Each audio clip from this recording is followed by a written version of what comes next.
Hello everyone, मैं हूं सुजीत शुक्ला। स्वागत करता हूं आप सबका आपके अपने channel UPSC insights by Sujeet में। अगर आपने चैनल को अभी तक सब्सक्राइब नहीं किया तो प्लीज़ चैनल को सब्सक्राइब कीजिए। अगर आप वीडियो पर लगते हैं तो प्लीज़ इन्हें शेयर कीजिएगा।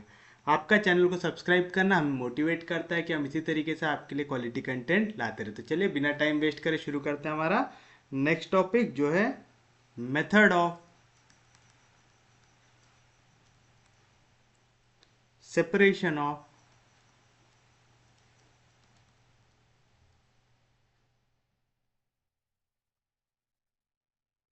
वेरिएबल्स। अब आप इसके क्वेश्चन किस तरीके से सॉल्व करेंगे, डायरेक्ट हम देखते हैं क्वेश्चन से ही। तो इसका पहला क्वेश्चन देखिए, जो है solve the equation x square del square Z by del x del y plus 3 y square z equals to 0 using the method of separation of variables. आपको यहाँ पे method of separation of variable लगाना है। मतलब देखिए यहाँ पे आपको x y z ये तीनों फंक्शन एक साथ दिख रहे हैं। हम क्या करेंगे, यहाँ पे ये जो z है ये किस पे डिपेंड कर रहा है, x पे और y पे कर रहा है। तो आपको एक चीज यहाँ पे समझना है कि z जो है वो है डिपेंडेंट वेरिएबल और x और y क्या है, इंडिपेंडेंट वेरिएबल। लेकिन ये दोनों जो है वो एक दूसरे के साथ फंसे हुए हैं। आपको इनका आंसर इस तरीके से निकालना है कि आपको x पूरा सेपरेटली मिल जाए, y पूरा सेपरेटली मिल जाए। तो इस तरीके के क्वेश्चन को आप सॉल्व कैसे करेंगे, गौर से देखना किस तरीके से करना है। तो आप सॉल्यूशन में सबसे पहले जो क्वेश्चन दिया हुआ है उसको फिर से लिखेंगे। तो आप लिखेंगे हियर, क्या हमारे पास question, x square del square Z by del x del y plus 3y square z equals to 0। Equation number 1 दिया हुआ है ऐसा। अब हम क्या करेंगे, इसका एक आंसर अपने मन से अज्यूम कर लेंगे। यहां पे डेरिवेटिव किस पे लग रहा है, z पे। तो आंसर किसके टर्म्स में आएगा, z के टर्म्स में आएगा। तो आप लिखेंगे let z equals to, variable कौन से, x और y, तो इनको कैपिटल में लिख दो। तो आप लिखेंगे लेट x y, इसको दो equation number 2 be the solution of equation 1, जहां पे कैपिटल एक्स क्या है, capital x is function of x only and capital y क्या है, is function of y only. अब मैं कोशिश करूंगा कि आपको मेथड साथ साथ याद कराते हुए चलूं। सबसे पहले क्या करना है, जो क्वेश्चन दिया हुआ है उसे लिखना है। हमेशा जिस पे डेरिवेटिव लग रहा है उसको ले लो। जैसे यहाँ पे वेरिएबल है एक्स और वाई, तो मैंने ले लिया कैपिटल एक्स कैपिटल वाई। जहाँ पे कैपिटल एक्स क्या डिनोट करेगा, function of x only. Capital y क्या डिनोट करेगा, फंक्शन ऑफ वाई ओनली। अब आप इसमें इस तरीके से क्वेश्चन को सॉल्व करेंगे कि आपको एक्स अलग से मिल जाए और वाई अलग से मिल जाए। अब देखिए यहाँ पे आपको क्या दिख रहा है, आपको दिख रहा है del square Z by del x del y की वैल्यू। ये कैसे मिलेंगी, तो ना पहले हम निकाल लेते value del z upon del y, निकाल लेंगे। तो बताओ आपको क्या करना है, z को डिफ्रेंशिएट करना है partially with respect to y। तो x कांस्टेंट है, डेरिवेटिव के बाहर। y का derivative with respect to y क्या आ जाएगा, y डैश, क्योंकि y क्या है, फंक्शन ऑफ y ओनली। यानी मैं यहाँ पे y पे क्या लगाऊंगा, डेरिवेटिव लगा दूंगा। ये चीज समझा ना आपको, वेयर y डैश की वैल्यू क्या है, आपने कैपिटल जो y है इसको पार्शियली डिफ्रेंशिएट किया है with respect to small y किया। समझा पक्के में। हमको काय की वैल्यू चाहिए, del square Z by del x del y की। तो फिर से डिफ्रेंशिएशन लगा देंगे किसका, del upon del x of del Z by del Y. तो आपको क्या मिल जाएगा, del square Z by del x del y, यानी del upon del x of x y dash आएगा। वाई डैश कांस्टेंट है, क्यों? क्योंकि आप डेरिवेटिव लगा रहे विथ रिस्पेक्ट टू एक्स। अब यहाँ पे जो एक्स है ये क्या है? फंक्शन ऑफ एक्स ओनली, ये स्मॉल एक्स है, फंक्शन ऑफ एक्स ओनली है। तो यहाँ पे बताओ एक्स का डेरिवेटिव क्या आ जाएगा? एक्स डैश आ जाएगा, वेयर एक्स डैश की वैल्यू क्या आएगा? एक्स का derivative with respect to small x. तो बताओ आपकी इक्वेशन 1 क्या बन जाएंगी? ये हो गया हमारे लिए इक्वेशन नंबर 3। तो फ्रॉम इक्वेशन 1, 2 एंड 3। तो आपको समझ में आया? आपको जो डेरिवेटिव की वैल्यू दी हुई है उसको फाइंड आउट करना है। क्या इक्वेशन? एक्स स्क्वायर, तो आ गया x square del square Z by del x del y, del square Z by del x del Y, क्या है value? X dash y dash, तो आ गया एक्स डैश वाई डैश। फिर उसके बाद प्लस 3y स्क्वायर, तो आ गया प्लस 3y स्क्वायर। उसके बाद क्या है वैल्यू? z, z क्या है?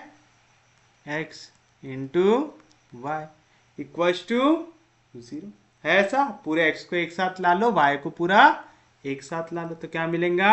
X square x dash y dash equals to, यहाँ पे प्लस उधर गया तो minus 3y square x y, पूरी x वाली टर्म एक साथ लेके आ जाओ। तो बताइए क्या मिलेगा आपको? यहाँ पे x वाली टर्म को लेके आना है एक साथ, तो क्या मिलेगा यहाँ पे? एक्स स्क्वायर एक्स डैश जैसा था वैसा, यहाँ पे y डैश मल्टीप्लीकेशन में इधर जाएगा तो डिवीजन में, माइनस 3y स्क्वायर वाई जैसा था वैसा, यहाँ पे x मल्टीप्लीकेशन में इधर जाएगा तो डिवीजन में आएगा। कोई भी दिक्कत, कोई भी डाउट? समझा यहाँ तक पक्के में? अब आप एक चीज बताइए, x डैश का मतलब क्या था?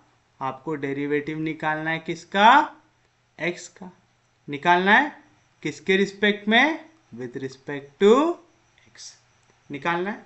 कोई भी दिक्कत, कोई भी डाउट? अब जब भी एक बार आपको इक्वेशन इस फॉर्म में मिल गई तो क्या करना? इसको ले लेना इक्वल्स टू के। ये पूरे x के फंक्शन थे, डिवाइड होंगे तो क्या मिलेगा? कुछ ना कुछ कांस्टेंट वैल्यू। ये पूरे y के फंक्शन थे, डिवाइड होंगे क्या मिलेगा? कुछ ना कुछ कांस्टेंट वैल्यू। ये चीज याद रखना है, इसको हमेशा क्या लेना है आपको? इक्वल्स टू के, वेयर के इज अ कांस्टेंट। हमेशा ये स्टेप याद रखना है। पूरा x एक साथ लाना है, पूरा y एक साथ लाना है, फिर उसको क्या लेना है? एक कांस्टेंट लेना है ना।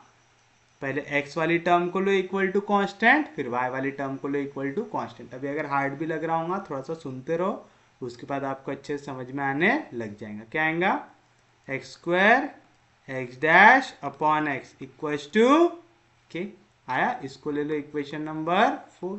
मैं लिख सकता फ्रॉम इक्वेशन नंबर 4। अब ये एक्स डैश वाली टर्म एक साथ रखो, एक्स वाली टर्म एक साथ रखो।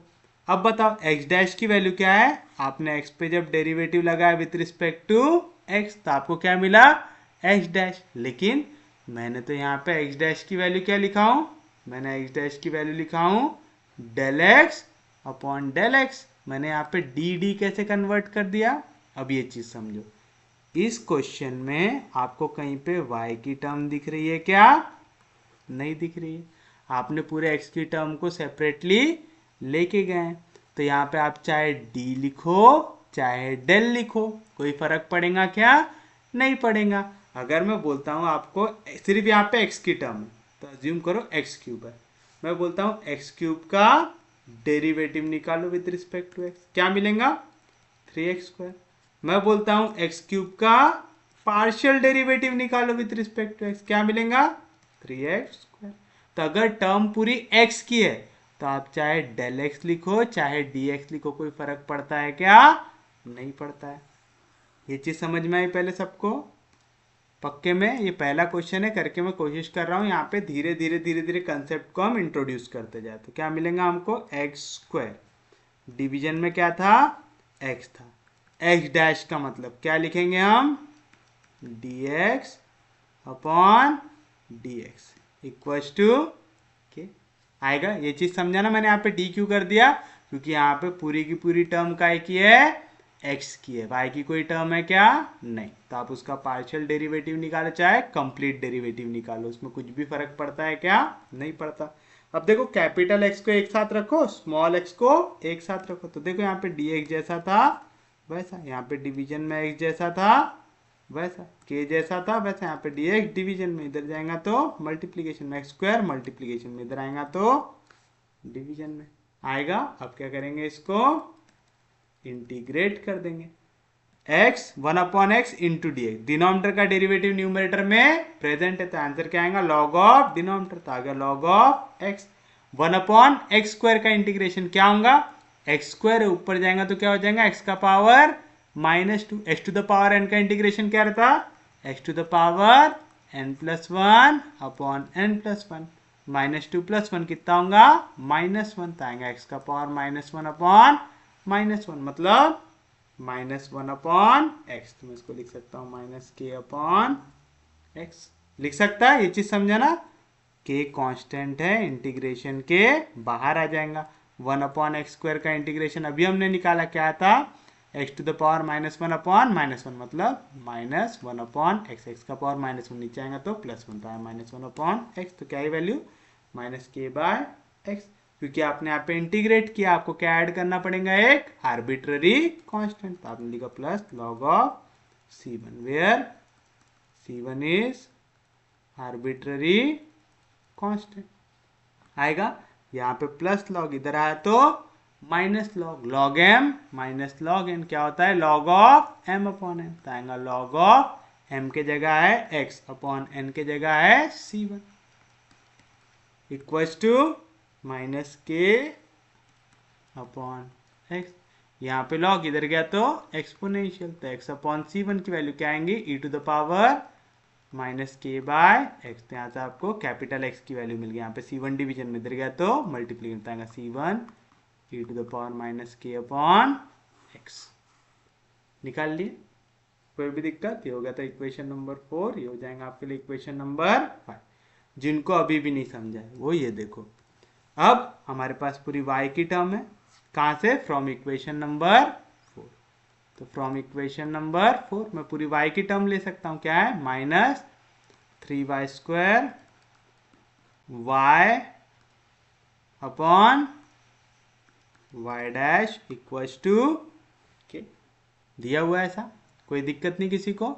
चलिए फिर से, y डैश का मतलब, y डैश कब मिला था, जब आपने y का पार्शियल डेरिवेटिव निकालता with respect to small y, ये वाली टर्म में। यहाँ पे पूरे के पूरे फंक्शन का है के, सिर्फ और सिर्फ y के है क्योंकि वो फंक्शन ऑफ y ओनली है, तो आप चाहे डेल लगाओ चाहे d लगाओ, आंसर हमेशा क्या आएगा, इसका सेम आएगा। ये चीज समझ में आया ना, y क्या लिए हो आपने यहाँ पे, is a function of y only, सिर्फ अगर y का फंक्शन है तो उसमें कोई भी x की टर्म आ सकती क्या, नहीं आ सकती, तो चाहे उसमें डेल लगाओ चाहे d लगाओ कुछ भी फर्क पड़ता क्या, नहीं पड़ता। तो आप इसी को क्या लिख सकते हैं, -3y² upon y, y dash को आप क्या लिख सकते हैं, d capital Y upon d small y equals to, लिख सकते हैं ऐसा।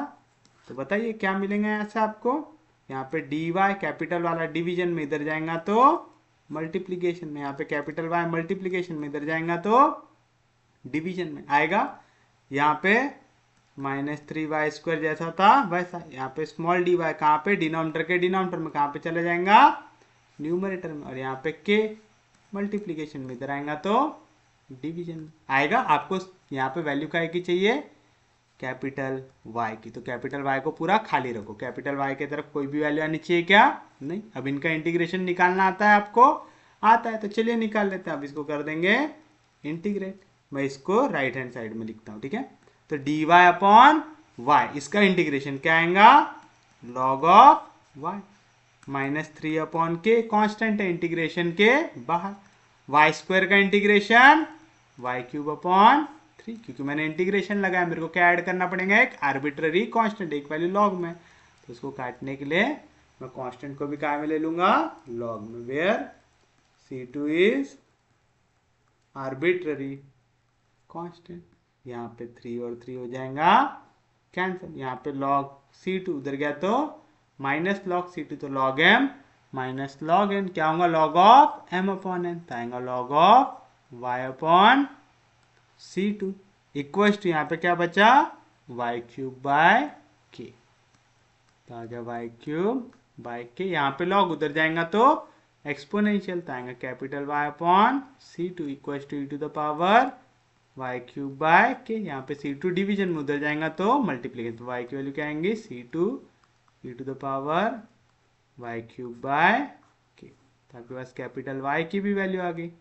वो थी इक्वेशन 5, ये थी इक्वेशन नंबर 6। तो बताइए आपके पास कंप्लीट सॉल्यूशन क्या आ जाएगा, तो आप लिखेंगे therefore the required solution is क्या आएगा z इक्वल टू, क्या थी z की वैल्यू, z की वैल्यू थी x इंटू वाई, x की वैल्यू क्या निकाले आपने, x की वैल्यू ये है आपका x इंटू ये है आपका y आएगा। कौन कौन सी इक्वेशन यूज किए, फ्रॉम इक्वेशन 2 जो थी z equal to x into y, फिर आपने x की वैल्यू लिया इक्वेशन नंबर 5 से और y की वैल्यू लिया इक्वेशन नंबर 6 से। C1 C2 क्या है आर्बिट्ररी कांस्टेंट, तो C1 इंटू C2 क्या मिल जाएगा एक नया आर्बिट्ररी कांस्टेंट, तो आप लिख सकते हैं z equal to a to the power m into a to the power n, क्या रहता है a to the power m plus n, तो आप इसको लिख सकते हैं e का power minus k by x plus y cube by k, where a की वैल्यू क्या रहेंगी C1 इंटू C2, ये रहेगा आपके लिए आपका फाइनल आंसर। तो उम्मीद है आपको समझा होगा कि आपको method of separation of variable लगाना कैसे है। फर्स्ट स्टेप क्या याद रखना है, जो क्वेश्चन दिया हुआ है उसे लिखना है। उसके बाद आप हमेशा सॉल्यूशन क्या लोगे, अगर क्वेश्चन z पे डेरिवेटिव लग रहा है तो z equal to capital x capital y, जहां पे कैपिटल x क्या है function of x only, capital y क्या है फंक्शन ऑफ y ओनली, आएगा ऐसा। एक बार आपको ये चीज मिल गई, फिर आपको क्या करना है, यहाँ पे आपको ये देखना है कि हमारे क्वेश्चन में कौन कौन से डेरिवेटिव प्रेजेंट है। अगर वहां पे दिया हुआ है del square Z by del x square, तो आप इसको दो बार डिफ्रेंशिएट करोगे with respect to X, del square Z by del Y square, तो आप इसको दो बार डिफ्रेंशिएट करेंगे with respect to Y, del square Z by del x del Y, तो एक बार वाई एक बार X, del Z by del X, तो एक बार एक्स के रिस्पेक्ट में, del Z by del Y, तो एक बार वाई के रिस्पेक्ट में डिफ्रेंशिएट करना है। फिर पूरी वैल्यू का आपको जो क्वेश्चन दिया हुआ है उस पर सब्स्टिट्यूट करना है, आपको एक इक्वेशन मिलेंगी उसमें पूरे फंक्शन ऑफ एक्स एक साइड लेके आओ, पूरे फंक्शन ऑफ वाई एक साइड लेके आओ, इसको लिख देना इक्वल टू के, जहाँ पे के क्या है एक कांस्टेंट है। थ्योरम ऑन इक्वल रेशियो जो रहता है ना, उसमें ईच रेशियो की जो वैल्यू रहती वो हम इसको ईच रेशियो लेते हैं के, बट उतना डिटेल में नहीं जाना, आप सिर्फ के लिखो और के कांस्टेंट है ये बता दो। तो पहले पूरी x वाली टर्म k से इक्वल रहेंगे, फिर पूरी y वाली टर्म k से इक्वल रहेंगे, फिर आप जो x डैश लिखते हो ये कब मिलता है, जब आप x को डिफरेंशिएट करते हैं विद रिस्पेक्ट टू x। ऐसा क्यों लिख रहा हूं मैं, चाहे मैं del x upon del x की वैल्यू निकालू, चाहे मैं dx अपॉन dx की वैल्यू निकालू, दोनों हमेशा क्या आते हैं, हमेशा इक्वल आते हैं।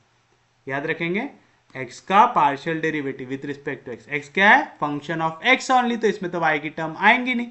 अगर मैं बोल रहा हूँ x cube plus x square plus 2, ये फंक्शन ऑफ x ओनली है, इसको अगर मैं डिफ्रेंशिएट करूंगा विद रिस्पेक्ट टू x तो क्या मिलेगा 3x square plus 2x plus 0।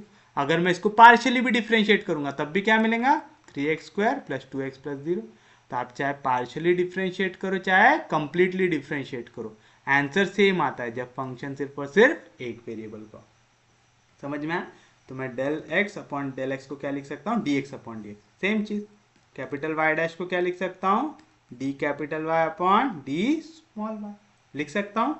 फिर मैं इंटीग्रेशन लगाऊंगा, इंटीग्रेशन लगाने के बाद मेरे को दो आर्बिट्ररी कांस्टेंट के टर्म में इक्वेशन मिलेंगे C1 और C2 के। फिर मैं z equal to x into y पे उसको सब्स्टिट्यूट कर दूंगा, जो आंसर आएगा वो रहेगा मेरे लिए मेरा फाइनल आंसर रहेगा। इजी है। अब ये वाले क्वेश्चन में ना कई बार इस पे एक इनिशियल कंडीशन भी दे देता है आपको, जिससे क्वेश्चन थोड़ा सा और बड़ा हो जाए। तो बाकी पूरा मेथड सेम रहेगा अभी तक जो कर रहे थे, बस एंड में एक स्टेप और सॉल्व करना पड़ेगा। तो वो भी देखते हैं क्वेश्चन उस टाइप का, ताकि हमारा ये टॉपिक अच्छे से कवर हो। तो आप लिखेंगे सॉल्व द इक्वेशन। जिनको अभी भी नहीं समझ में आया टेंशन मत लो, ये क्वेश्चन में आपको अच्छे से समझ में आ जाएगा। Solve the equation del u by del x equals to 2 times del u by del t plus u, given that u की value at x, 0 is 6 e to the power minus 3x by method of separation of variable. अब देखो यहाँ पे सिर्फ change क्या किया, आपको अभी भी वही बोल रहा है कि सॉल्व करो इस इक्वेशन को।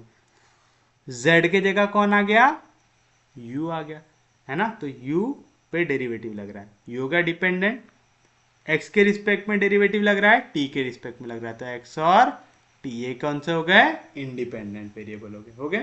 तो चलिए सॉल्यूशन में सबसे पहले जो इक्वेशन दिया हुआ है उसको लिखते हैं। हियर क्या दिया हुआ है आपको, del u upon del x equals to 2 times del u upon del t plus u दिया हुआ है। ऐसा आपको यहाँ पे बाउंड्री कंडीशन भी दिया हुआ है, इसको हम boundary condition, initial boundary condition या गिवन दैट, ऐसा करके जो भी लिखना है आप उसको लिख सकते हैं, ठीक है। तो गिवन दैट लिखो, या तो आप यहाँ पे लिख सकते हैं और फॉर बाउंड्री कंडीशन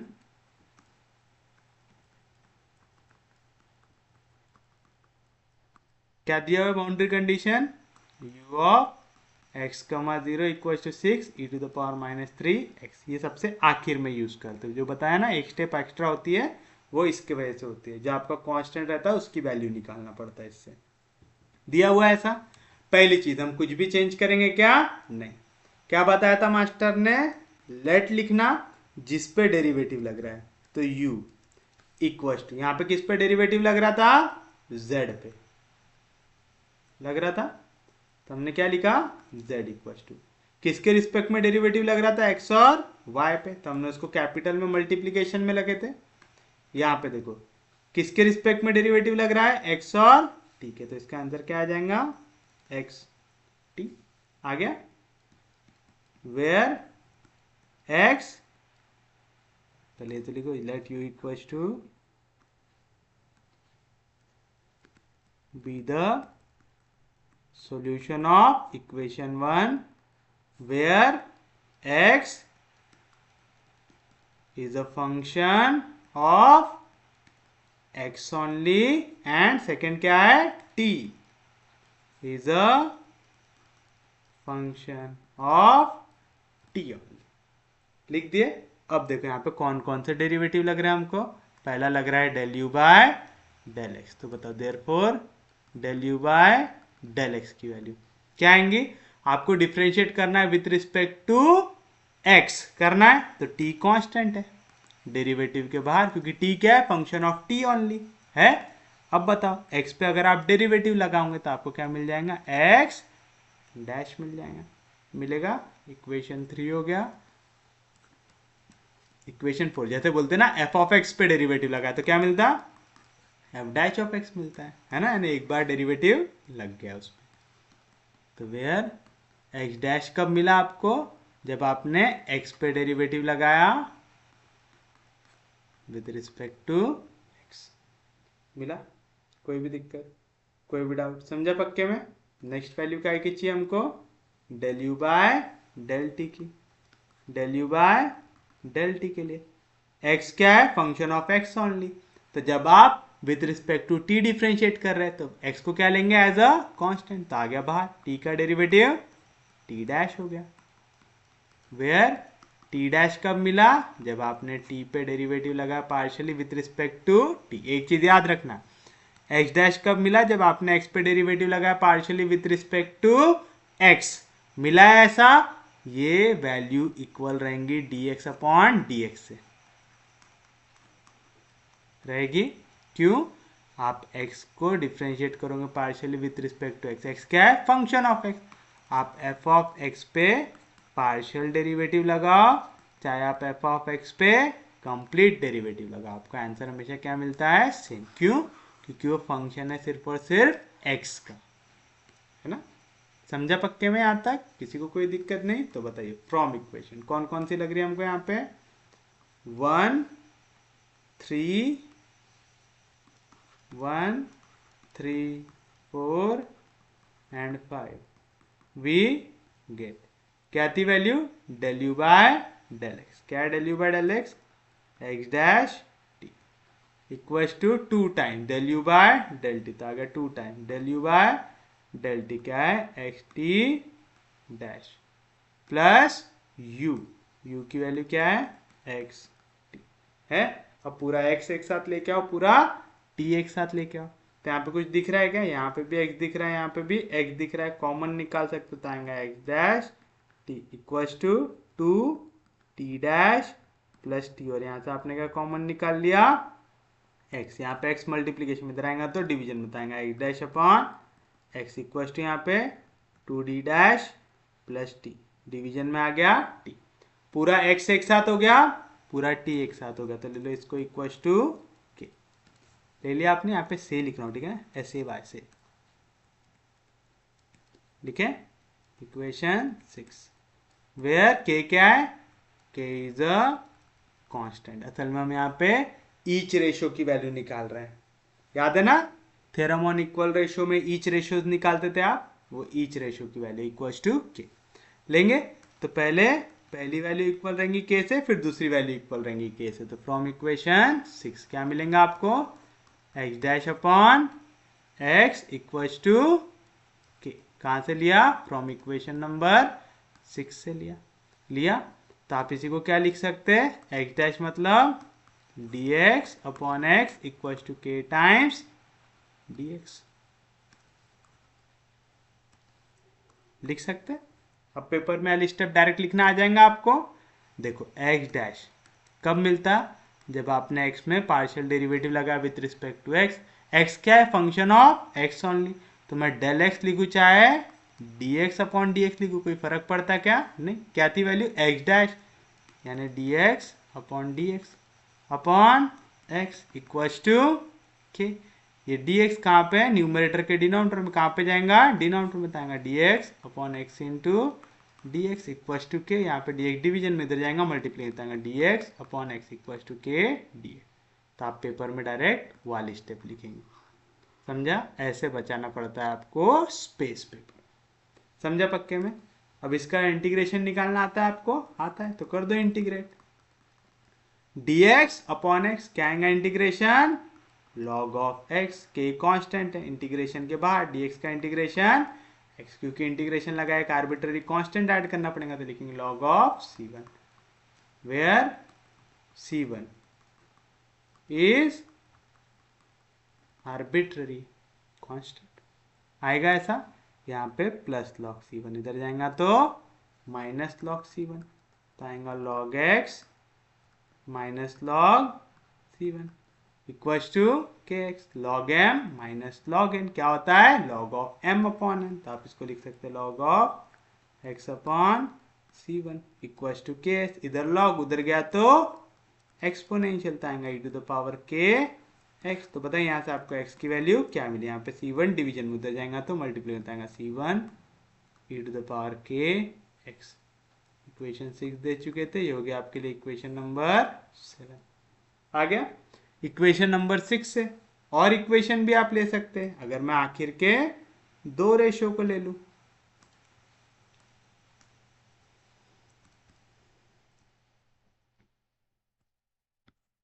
आएगा, ये भी कहां से आया?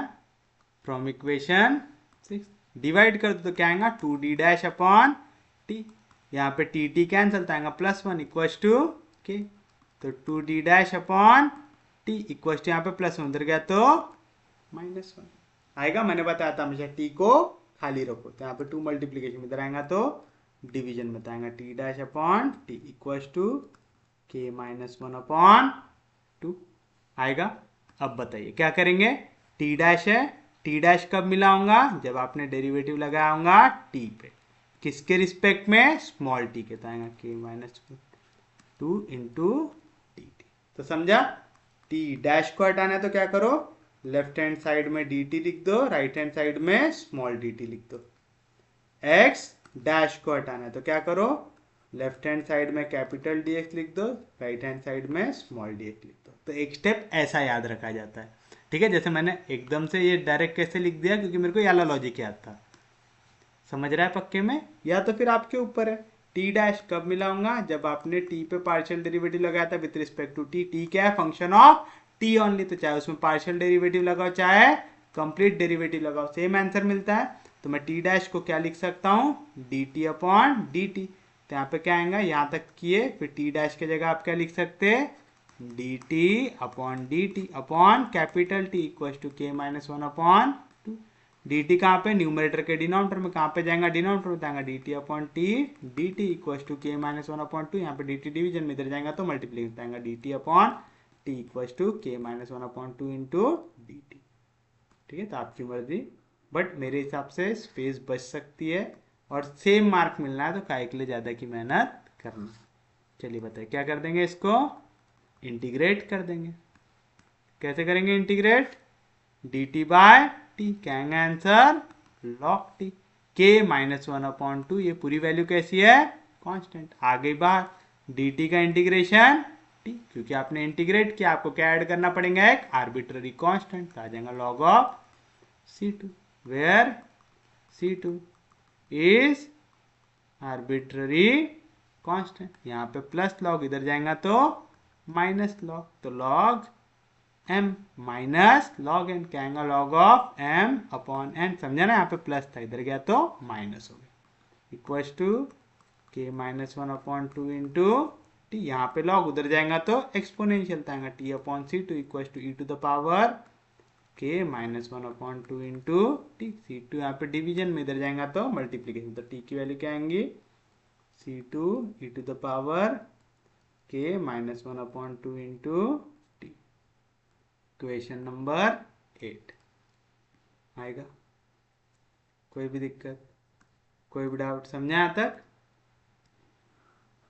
तो बताइए आपको फाइनल आंसर क्या मिलेगा। देयरफॉर फ्रॉम इक्वेशन 3, 7 एंड 8, क्या थी इक्वेशन 3 आपकी, इक्वेशन 3 थी आपके पास u equals to x t. आएगा u इक्वल्स टू एक्स, क्या है x की वैल्यू, ये निकाला आपने, तो हो गया x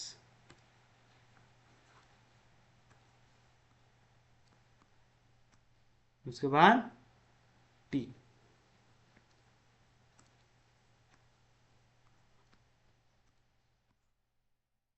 आएगा ऐसा। C1 C2 को एक साथ लेके आ जाओ, तो आप इसको लिख सकते हैं C1 इंटू C2, और इनको एक साथ लिख दो, तो आएंगे e टू द पावर के X into E to the power के minus 1 upon 2 into T. C1 into C2 को ले लो एक नया arbitrary constant A to the power m into A to the power n, क्या रहता है, A to the power m plus n, तो आएंगे ए टू द पावर के X plus K minus 1 upon 2 into T आएगा। ये हो गया आपके लिए equation number 9, where capital A की वैल्यू क्या है, C1 इंटू C2 आ गया। बट अब आपको यहाँ पे दिया हुआ है एक बाउंड्री कंडीशन या इनिशियल कंडीशन। क्या दिया हुआ है आपको यहाँ पे, बाउंड्री कंडीशन ले लो इसको। क्या दिया हुआ है, u x0 equals to 6 e to the power minus 3x। यहाँ पे बाउंड्री कंडीशन में आपको राइट हैंड साइड में कितना वैल्यू दिख रही है, सिर्फ और सिर्फ एक दिख रही है। एडिशन में सब्ट्रैक्शन में कोई वैल्यू दिख रही है क्या, नहीं, तो हमको सिर्फ एक वैल्यू लेना है फ्रॉम इक्वेशन नंबर 2। तो आप लिखेंगे द बाउंड्री कंडीशन इज, क्या है, यह है आपकी बाउंड्री कंडीशन। कहां से लिखे आपने, फ्रॉम इक्वेशन नंबर 2 मेंशन करके रखे हमने, इसको दिया हुआ है दैट इज, ये क्या बोल रहा है, आपको u की वैल्यू क्या मिलेंगी, 6 e to the power minus 3x, कब, जब आप x के जगह x ही रहने दोगे और t के जगह क्या डाल दोगे, 0 डाल दोगे, है ना। u दो वेरिएबल का फंक्शन है, किस किस का, एक तो x का क्योंकि x के रिस्पेक्ट में डिफरेंशिएट किए, दूसरा t का क्योंकि t के रिस्पेक्ट में डिफरेंशिएट किए। यहाँ पे x तो एज इट इज है, लेकिन t की जगह क्या दिख रहा है, 0, यानी t की वैल्यू क्या है आपकी, 0। तो बताइए क्या मिलेगा आपको, देयरफॉर u के जगह क्या रखना है आपको, 6 e to the power minus 3x आया, equals to a e to the power k x plus t, t की वैल्यू क्या है, 0, 0 से कुछ भी मल्टीप्लाई हो तो क्या हो जाएगा, 0 होगा। दैट इज क्या मिला, 6 e to the power minus 3x equals to a e to the power kx plus 0, क्या बचेगा, kx। अब देखो दोनों साइड सेम टाइप की टर्म है। तो देखो यहाँ पे जहाँ पे a है, यहाँ पे a की जगह क्या है, 6, यानी a की वैल्यू क्या हो गई, 6 हो गई। यहाँ पे भी e है, यहाँ पे भी e है, e के पावर में x है, e के पावर में x है, बस x के सामने कौन है, k है। यहाँ पे x के सामने कौन है, -3, तो k की वैल्यू क्या मिल गई आपको, -3 मिल गई। कोई भी दिक्कत, कोई भी डाउट, समझा। तो आपके पास a की वैल्यू आ गई, आपके पास k की वैल्यू आ गई, तो आप बोल सकते हो therefore equation 9 becomes, equation 9 becomes, initial condition अगर लगा दे तो क्या हो जाएगा, u इक्वल्स टू a, क्या है a की वैल्यू 6, तो आ गया 6 e to the power kx, k की वैल्यू क्या है, -3, आएगा e to the power -3x plus क्या थी वैल्यू, k -1/2, यानी -3 -1 कितना हो जाएगा, -4, -4/2 कितना होगा, -2, तो आ जाएगा -2t आएगा। तो ये रहेगा आपका फाइनल आंसर, समझा ना। k के जगह हमने क्या सब्सटीट्यूट किया, -3, तो आएगा -3 -1/2 इंटू टी, -3 -1 कितना होगा, -4/2t, 2 2 4, तो आ गया -2 आया।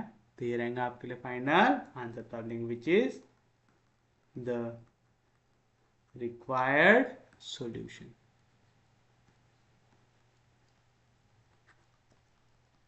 उम्मीद है समझा होगा। अब धीरे धीरे मेथड बैठ रही है। क्या करना है, जो क्वेश्चन दिया हुआ है उसको लिखो, फिर जो भी आंसर दिया हुआ है, जो भी दो वेरिएबल है उनके टर्म्स में लिखो, x a function of x only, t a function of t only, जैसा डेरिवेटिव दिया है वो लगाओ, पूरी x की टर्म एक साथ सेपरेट करो, y की टर्म या t की टर्म जो दी है उसको सेपरेट करो, उसको ले लो इक्वल्स टू k। k क्या है यहाँ पे, एक कांस्टेंट है ना, ईच रेशो की वैल्यू है यहाँ पे। फिर पहले कांस्टेंट को लो इक्वल्स टू ईच रेशो, दूसरे कांस्टेंट को लो इक्वल्स टू ईच रेशो, यानी पूरा फंक्शन ऑफ x पूरा फंक्शन ऑफ y को लो, फिर उसको करो इंटीग्रेट, आपको x की y की या x की t की वैल्यू मिलेंगी, दोनों को मल्टीप्लाई करो, एक इक्वेशन बनेगा। फिर अगर बाउंड्री कंडीशन दी हुई है तो उसमें बाउंड्री कंडीशन लगा दो, तो मिल जाएगा आपका आपका फाइनल आंसर। कोई भी दिक्कत, कोई भी डाउट, सबको समझा पक्के में, किसी को कोई दिक्कत नहीं, कोई डाउट नहीं। चलिए अब हम देखते हैं हमारा नेक्स्ट क्वेश्चन जो है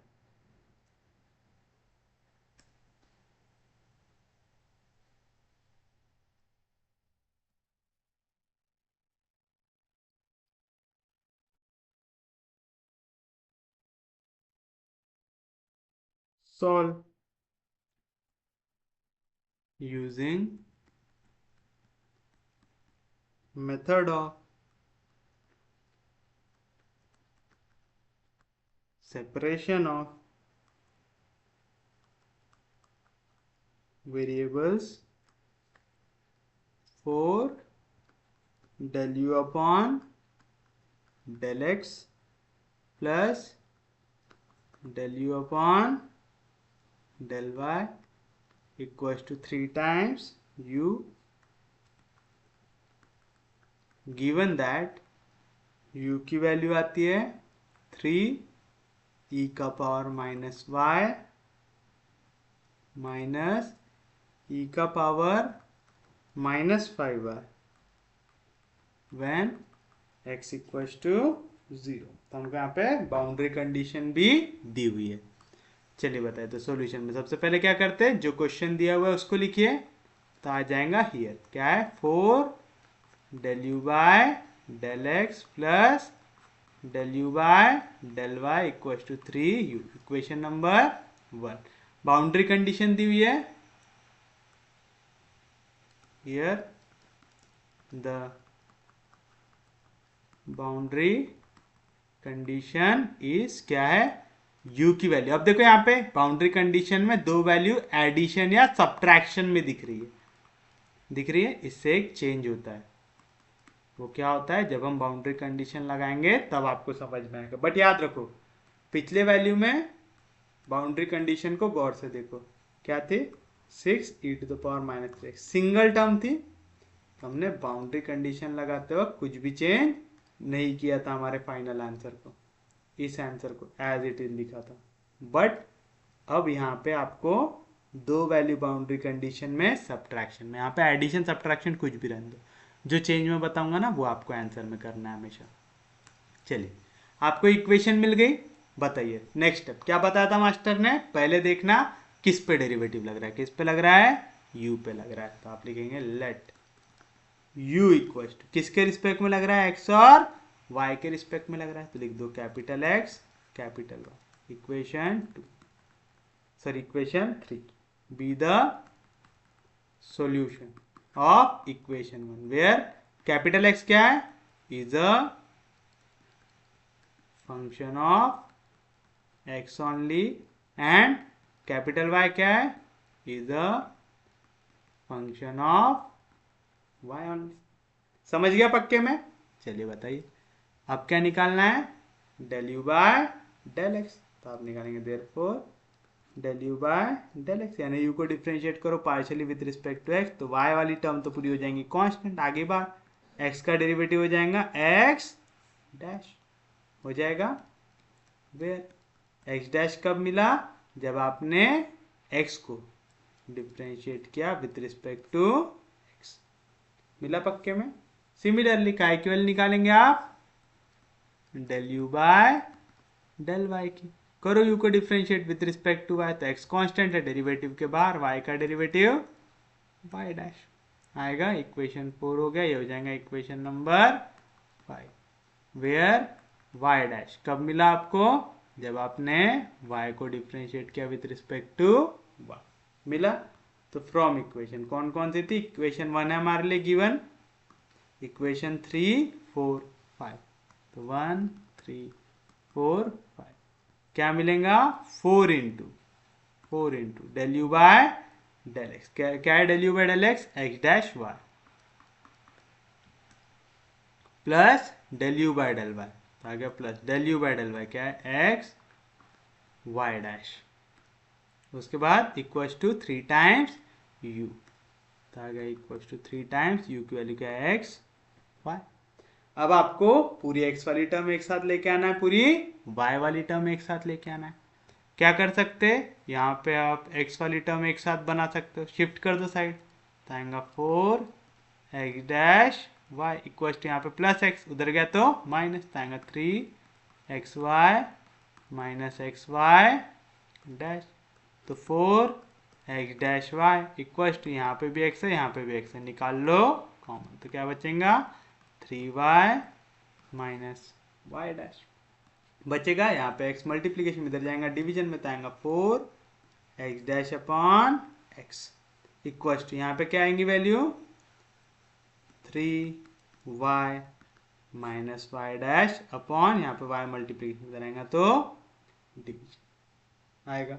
किसी को कोई दिक्कत नहीं, कोई डाउट नहीं। एक बार पूरा x एक साथ आ जाए, पूरा y एक साथ आ जाए, तो इसको क्या लिख देते इक्वल टू k से, क्यों वेयर k क्या है where k is a constant. आया कोई भी दिक्कत। अब फ्रॉम इक्वेशन 6 एक एक वैल्यू को उठाओ, फ्रॉम इक्वेशन 6 क्या है 4 x dash upon x equals to k आएगा। पहली तो चीज 4 यहाँ पे मल्टीप्लीकेशन में इधर जाएगा तो डिवीजन में, तो आएगा k बाय 4। मैंने बताया था x डैश को लिख दो dx, डिवीजन का x जैसा था वैसा, x डैश की जगह अगर आपने लेफ्ट साइड में dx लिखा तो राइट साइड में लिख दो स्मॉल dx, काम जम जाएंगे, क्योंकि x डैश की वैल्यू क्या लेते हैं हम dx अपॉन dx। ये dx हमेशा आता है डिवीजन में, उधर साइड जाएगा तो कहाँ पे जाएगा, मल्टीप्लीकेशन में। एक स्टेप पे करना आ जाएगा। फिर क्या करते हैं, इसको इंटीग्रेट कर दो। अब तो याद हो गया होगा यार मेथड। x का डेरिवेटिव dx क्या आता है answer, log x। k/4 constant integration के बाहर, dx का इंटीग्रेशन x, क्योंकि इंटीग्रेशन लगा ऐड करोगे एक आर्बिट्ररी कांस्टेंट था, log of c1, where c1 is arbitrary constant. यहाँ पे प्लस log c1, इधर गया तो minus log c1, log m minus log n क्या होता है, log of m upon n equals to kx upon 4। यहाँ पे log उधर गया तो एक्सपोनेंशियल आएगा, x upon c1 equals to e to the power kx upon 4। तो यहाँ से आपको x की वैल्यू मिली, क्या मिल गई, क्या आ गई, c1 यहाँ पे डिवीजन में, इधर गया मल्टीप्लाई आएगा, c1 e to the power kx upon 4। Equation number 7 मिला। अब इसी तरीके से y निकालो। y कैसे निकालोगे, एंड के दो फ्रैक्शन लेके, from equation number 6, from equation number 6 and के दो फ्रैक्शन ले लो। आ गया। चलिए क्या करेंगे, सेपरेट कर दो, तो यहाँ पे आएगा 3 कैंसिल, सॉरी y कैंसिल, तो आएगा 3 माइनस y डैश के डिवीजन में गया y इक्वल्स टू k। तो क्या मिलेगा, 3 जैसा था वैसे, यहाँ पे प्लस के, इधर आया तो माइनस के, यहाँ पे माइनस वैल्यू, इधर गया तो प्लस में आएगा y डैश अपॉन y।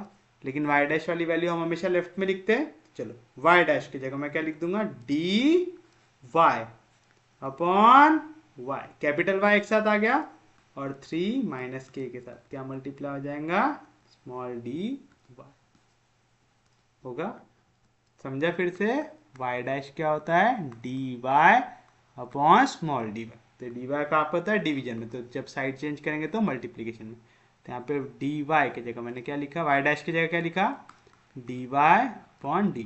तो dy यहाँ पे डिवीजन में, इधर गया तो मल्टीप्लीकेशन, बस मैंने साइड चेंज करके लिखा, लेफ्ट का राइट में, राइट का लेफ्ट करेंगे। फिर क्या कर देंगे, इसको इंटीग्रेट कर देंगे।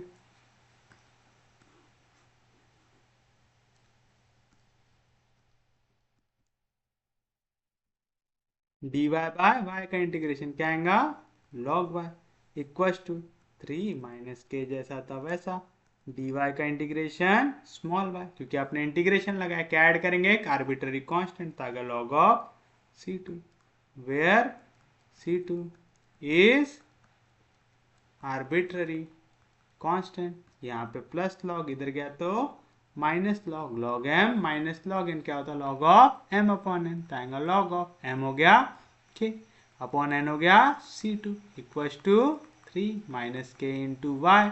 यहाँ पे log इधर साइड जाएगा तो एक्सपोनेंशियल, तो आएगा y upon c2 equals to e to the power 3 minus के इंटू स्मॉल y आएगा। तो यहाँ पे c2 डिवीजन में, इधर जाएगा मल्टीप्लाई, तो capital Y equals to c2 e to the power 3 minus के into small y। Equation number 8। तो बताइए क्या आएगा आपका सॉल्यूशन, कौन कौन सी इक्वेशन यूज करना पड़ेगा हमको, इक्वेशन 3, 7 एंड 8। तो फ्रॉम इक्वेशन 3, 7 एंड 8 किस पे डेरिवेटिव लगा था, यहाँ पे आपका u पे लगा था, तो आ जाएगा u इक्वल्स टू x, क्या है x की वैल्यू,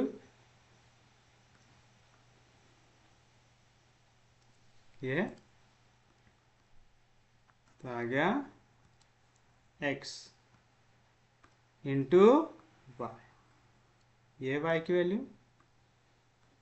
आ गया x इंटू वाई। तो बताइए क्या मिलेगा आपको, u इक्वल्स टू, कॉन्स्टेंट को एक साथ लिख दो, तो लिखो c1 into c2 e to the power kx upon 4 को e to the power 3 minus के इंटू वाई के साथ लिखो। फिर से u equals to c1 into c2, इसको ले लो एक नया कांस्टेंट, लिख दिए a to the power m into e to the power n, क्या आएगा e to the power m plus n, आ गया e to the power kx upon 4 plus 3 minus के into Y. Equation number 9 where a की value क्या है, c1 into c2। अब आप देखिए बाउंड्री कंडीशन में आपको क्या दिख रहा है, u की वैल्यू एक वैल्यू के साथ दूसरी वैल्यू यहाँ पे सब्ट्रैक्शन में दिख रही है, दिख रहा है ऐसा। लेकिन हमने जो यहाँ पे वैल्यू निकाला है, हमने यहाँ पे एक सिंगल कांस्टेंट के टर्म में निकाला है। हमको दो वैल्यू कैसे चाहिए, एडिशन या सब्ट्रैक्शन में। तो आप लिखेंगे फॉर, तो फ्रॉम बाउंड्री कंडीशन। आप u को क्या लिख सकते हैं, a को लिख दो a1 e to the power k1x upon 4 plus 3 minus k1 into Y plus a2 e to the power k2x upon 4 plus 3 minus k2 into y. समझा क्या किए, आप हमेशा देखेंगे बाउंड्री कंडीशन। बाउंड्री कंडीशन में यहाँ पे कितनी वैल्यू दिख रही है आपको, दो सेपरेट वैल्यूज दिख रही है, u के सामने दो सेपरेट वैल्यू दिख रही है। तो हम क्या कोशिश करेंगे, यहाँ पे भी u के सामने दो सेपरेट वैल्यू हम बनाए। इससे पहले वाले क्वेश्चन में u के सामने कितनी वैल्यू दिख रही थी, सिर्फ और सिर्फ एक दिख रही थी, दिख रही थी। तो हमने हमारी कंडीशन में कुछ भी चेंज किया क्या, नहीं, जो u की वैल्यू आई थी डायरेक्टली उसी को कंपेयर किया था, किया।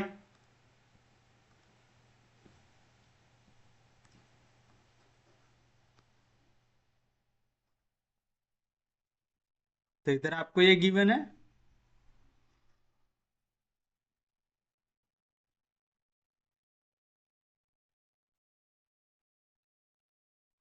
ये क्या किए समझा पक्के में। फिर आपने लिखा गिवन दैट u की वैल्यू क्या है, 3 E to the power minus Y minus E to the power minus Y when x equals to 0 दिया हुआ है ऐसा। तो देयरफॉर, या तो दिस इंप्लाइज, क्या कह रहा है, u के जगह आप ये वैल्यू रख सकते हो, तो रख दो 3 E to the power minus Y minus E to the power minus 5 Y आ गया। कब, इक्वल्स टू a1, जब आप x के जगह रखोगे 0, x के जगह अगर मैं 0 रखूंगा तो ये पूरी वैल्यू क्या हो जाएंगी 0। तो क्या बचा, e to the power 3 minus k1 y, सिर्फ ये वैल्यू बची यहाँ पे, फिर से प्लस a2, यहाँ पे x के जगह क्या रखा मैंने 0 रखा, तो ये पूरी वैल्यू क्या बन गई 0। तो 0 प्लस कोई भी वैल्यू क्या मिलेंगी, सेम वैल्यू, तो आ गया e to the power 3 minus k2 y. आया, कोई भी दिक्कत, कोई भी डाउट, इजी है, समझा पक्के में। कंपेयर कर दो दोनों साइड को, बताओ यहाँ पे पहली टर्म क्या है a1, यहाँ पे क्या है 3, तो आप लेंगे देयरफॉर a1 की वैल्यू क्या आई 3 आ गई। सेकेंड, यहाँ पे क्या है a2 है, यहाँ पे क्या है सिर्फ और सिर्फ माइनस साइन है यानी -1 है, तो a2 की वैल्यू क्या आ गई आपकी -1 आ गई, आ गई। तीसरा पावर देखो, यहाँ पे e है, यहाँ पे भी e है, e का पावर y, यहाँ पे b का पावर y, तो यहाँ पे क्या है नंबर 3 माइनस k1, यहाँ पे क्या है नंबर -1, तो यहाँ से k1 की वैल्यू क्या आएंगे, यहाँ पे माइनस k1 इधर गया तो प्लस k1, यहाँ पे माइनस 1 इधर गया तो +1, 3 + 1 कितना हो जाएगा 4 होगा। कोई भी दिक्कत, कोई भी डाउट। एंड लास्ट यहाँ पे क्या है power 3 minus k2 equal to, यहाँ पे y के सामने क्या है पावर -5 है, तो बताओ यहाँ से k2 की वैल्यू क्या आएंगी, यहाँ पे -k2 इधर गया तो +k2, यहाँ पे -5 इधर गया तो +5, 3 + 5 कितना आएगा 8। आपके पास पूरी वैल्यूज आ गई, तो बताओ क्या मिलेगा आपको फाइनल आंसर, इक्वेशन नंबर 10। तो बाउंड्री कंडीशन लगाने के बाद देयरफॉर इक्वेशन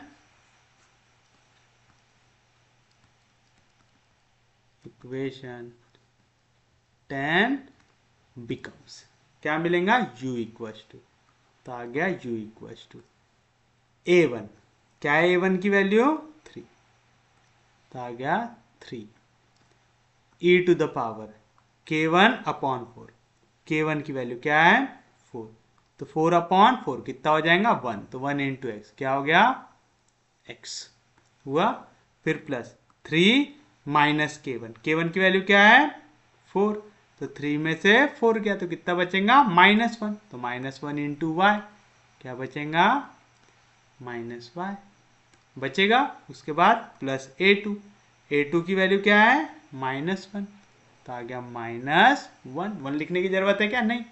e का पावर k2/4, k2 की वैल्यू क्या है? 8, तो 8/4 कितना हो जाएगा? 2x, तो आ गया e⁻² 2x। फिर प्लस 3 - k2, तो k3 में से k2 को सब्ट्रैक्ट करता है, 3 - k2 की वैल्यू 8, 3 में से 8 गया तो कितना आएगा? -5, तो आ जाएगा -5y, which is the required solution, which is the required solution। तो ये रहेगा आपके लिए आपका फाइनल आंसर। उम्मीद है समझाऊंगा। तो आप देख रहे हैं, आप ये जो आपका आंसर आया यू का, इसको आप स्प्लिट किस तरीके से करोगे, ये किस पे डिपेंड करता है? Boundary condition. बाउंड्री कंडीशन में अगर वैल्यू एडिशन सब्ट्रैक्शन में दिख रही है तो आप सेम वैल्यू को 2 बार लिखेंगे, बस जितने कांस्टेंट है उनके नंबर 1 2 कर, समझा? और कुछ भी चेंज करना है क्या? नहीं। और अगर यहाँ पे बाउंड्री कंडीशन में सिर्फ और सिर्फ एक वैल्यू दिख रही है तो ऑलरेडी आपको यहाँ पे यू की एक वैल्यू दिख रही है, तब ये स्टेप करने की जरूरत है क्या? नहीं। बाकी पूरा क्वेश्चन A to Z एक एक स्टेप सेम चल रही है। समझ रहा है पक्के में? किसी को भी बाउंसर नहीं जा रहा है? सच में समझ रहा है? चलिए एक और क्वेश्चन देखते हैं इसके ऊपर।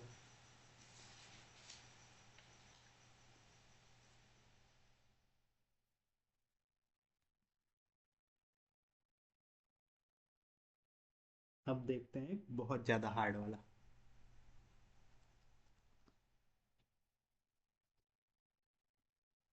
Solve the equation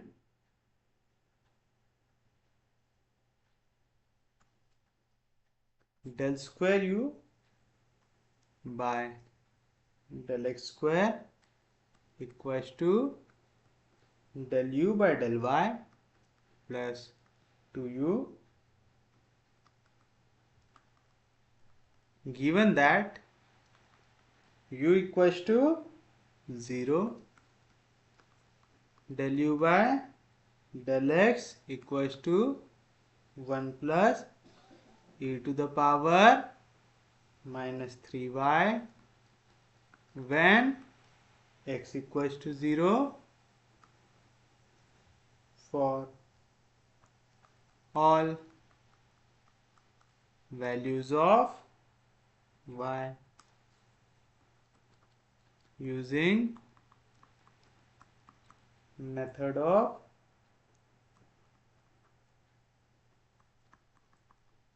separation of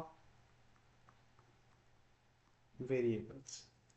दिया हुआ है ऐसा क्वेश्चन, तो चलिए सबसे पहली स्टेप क्या रहेंगे? जो क्वेश्चन दिया हुआ है उसको लिखेंगे। तो हियर क्या दिया हुआ है हमको? del square u by del x square equals to del u by del y plus 2u, equation number 1।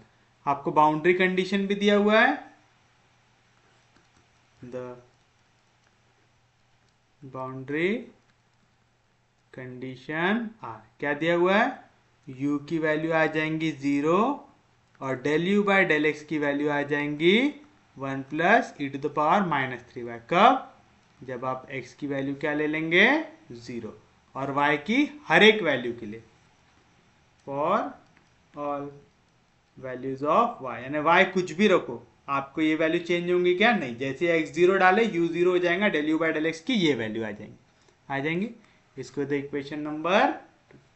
फिर उसके बाद क्या करते हैं? सॉल्यूशन को करते हैं अज्यूम। सबसे पहले देखो डेरिवेटिव किस पे लग रहा है? u पे लग रहा है, तो आप लिखेंगे let u equals to, derivative किसके टर्म्स में लग रहा है? x के और y के टर्म्स में, तो लेंगे equals to x y is be the, isn't it? be the solution of equation 1 where capital X क्या है?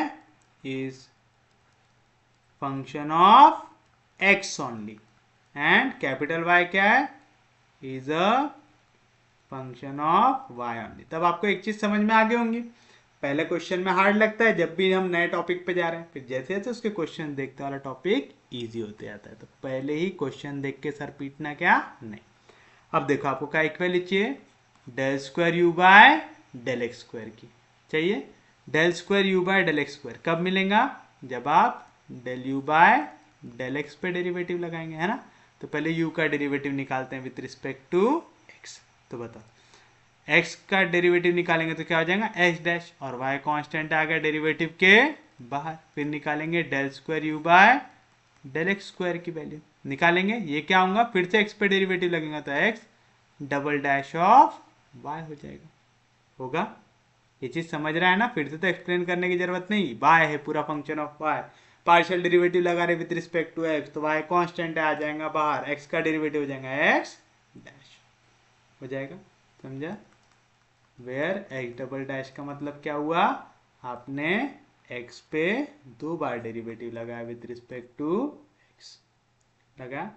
कोई भी दिक्कत, कोई भी डाउट, और याद रखना आप इसी को लिख सकते हैं d square x by D x square, तो वो भी कंफ्यूज होना नहीं है आपको।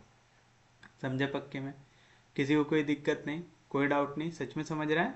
चलिए बताइए उसके बाद क्या करेंगे आप, और एक वैल्यू दिख रही है मेरे को काय की, del you by del y की। तो del you by del y कैसे निकालेंगे, x कांस्टेंट है, आ गया डेरिवेटिव के बाहर, y का डेरिवेटिव विद रिस्पेक्ट टू हो जाएगा y डैश हो जाएगा, क्योंकि स्मॉल y के रिस्पेक्ट में लगा है तो कैपिटल y डैश हो जाएगा। वेयर y डैश की वैल्यू कब मिली, जब आपने कैपिटल y पे पार्शियल डेरिवेटिव लगा with respect to small y, इसी की वैल्यू कैसे इक्वल रहेंगी, कैपिटल dy अपॉन dy से रहेगी। कोई दिक्कत नहीं, कोई डाउट नहीं। तो फ्रॉम इक्वेशन कौन कौन सी लग रही है हमको, इक्वेशन 1, 3, तो 4 होनी चाहिए और ये 5 होनी चाहिए। 1, 3, 4 एंड 5। बताइए क्या मिलेगा आपको, del square you by del x square, ये value x double dash of Y equals to del you by del Y. तो equals to del you by del Y क्या है, x Y dash plus 2u, plus 2u की value है x into Y. कुछ same दिख रहा है यहाँ पे भी x है, यहाँ पे भी x है, कॉमन निकाल लो तो आ जाएगा x double dash of y equal to, यहाँ से x बाहर निकला तो आएगा वाई डैश प्लस 2y। यहाँ पे x मल्टीप्लीकेशन में दे जाएगा, डिवीजन में तो आएगा x double dash upon x equal to, यहाँ पे y मल्टीप्लीकेशन में जाएगा, डिवीजन में आएगा y dash plus 2y upon y। पूरा x एक साइड आ गया, पूरा y एक साइड आ गया, तो इसको लेते हैं equal to k, where k is a constant. पहले दो रेशियो को लो, x फ्रॉम इक्वेशन नंबर 6,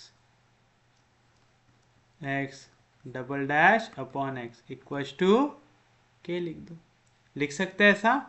तो बताओ यहाँ पे आ गया x डबल डैश। अब देखो दिक्कत क्या है, सिंगल डेरिवेटिव होता तो देखो x का डेरिवेटिव x डैश ऊपर प्रेजेंट था, लॉग पे आंसर लगा के निकाल सकते थे, लेकिन यहाँ पे तो डबल डेरिवेटिव है, तो डबल डेरिवेटिव आ गया, तो आप सिंगल डेरिवेटिव वाली मेथड से सॉल्व कर सकते हैं क्या, नहीं।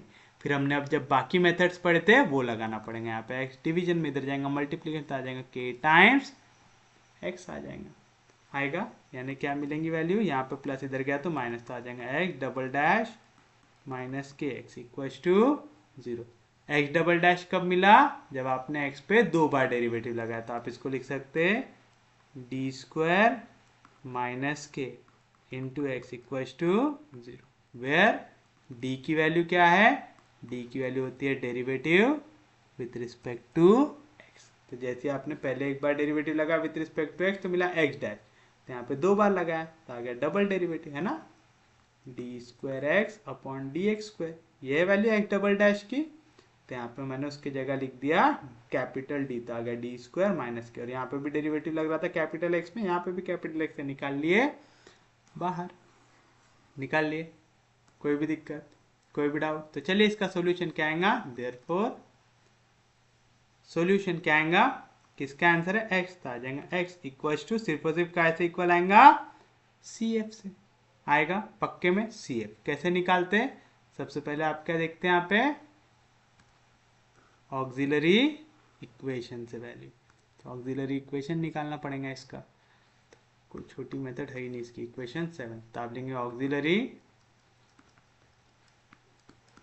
इक्वेशन ऑफ 7 इज, क्या रहता है, डी के जगह लेते m, तो आ जाएगा m स्क्वायर माइनस के इक्वल टू 0, यहाँ पे माइनस के इधर गया तो प्लस के, टेकिंग स्क्वायर रूट, m की दो वैल्यू मिलेंगी, plus minus square root of k आएगा।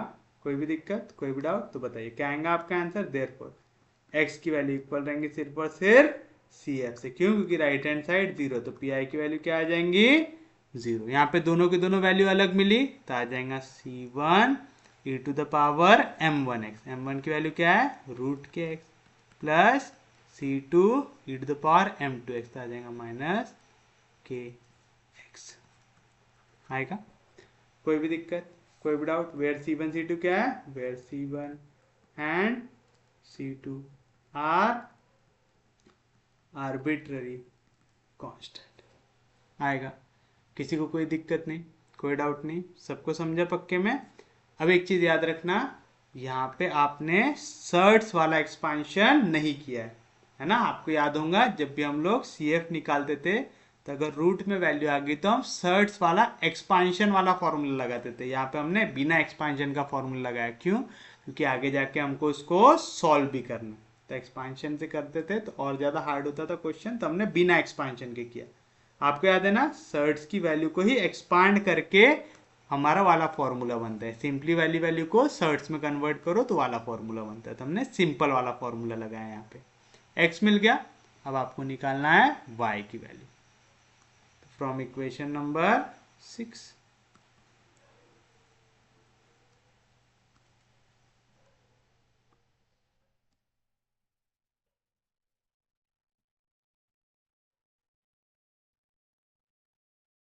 सेपरेट करो तो क्या मिल जाएगा, y dash upon y plus y y cancel, तो बचेगा 2 इक्वल्स टू k, यहाँ पे 2 प्लस में उधर गया तो माइनस आ जाएगा, k माइनस 2। अब देखो सिंगल डेरिवेटिव है, डायरेक्टली सॉल्व कर सकते हैं, तो चलो y डैश की जगह मैं क्या लिख दूंगा, d capital Y upon y equals to, लेकिन अगर y डैश हटा रहे हो, y डैश क्या है, dy का derivative with respect to small y, तो यहाँ पे डिवीजन में स्मॉल y था, तो राइट साइड में क्या से मल्टीप्लाई कर दो उसको dy से। कोई भी दिक्कत, कोई भी डाउट, अब कर दो इसको इंटीग्रेट, dy बाय y क्या आएगा integration log y, k minus 2 constant integration के बाहर dy का इंटीग्रेशन स्मॉल y, क्योंकि आपने इंटीग्रेशन लगाया, ऐड करना पड़ेगा एक आर्बिट्ररी कॉन्स्टेंट, आएगा log of C3, where C3 is arbitrary constant, यहाँ पे प्लस लॉग, उधर गया तो माइनस लॉग, तो log m minus log n क्या आएगा, log of m upon n, तो आएगा y upon C3 equals to k minus 2 into small y, यहाँ पे लॉग, उधर गया तो एक्सपोनेंशियल, तो आएगा capital Y upon C3 equals to e to the power k minus 2 into y। तो बताइए यहाँ से कैपिटल Y की वैल्यू क्या आई, C3 into e to the power k minus 2 into small y। ये आ गया इक्वेशन 8, ये हो गया आपके लिए इक्वेशन नंबर 9 आ गया। तो बताइए यहाँ पे फाइनल सॉल्यूशन किस फॉर्म में बनेगा, देयरफॉर फ्रॉम इक्वेशन कौन कौन सी थी, शायद इक्वेशन 3, 8 एंड 9, बताओ क्या थी equation 3, u equals to x y, तो आ गया u equals to capital X, ये आपके पास कैपिटल X की वैल्यू, तो आ गया कैपिटल X,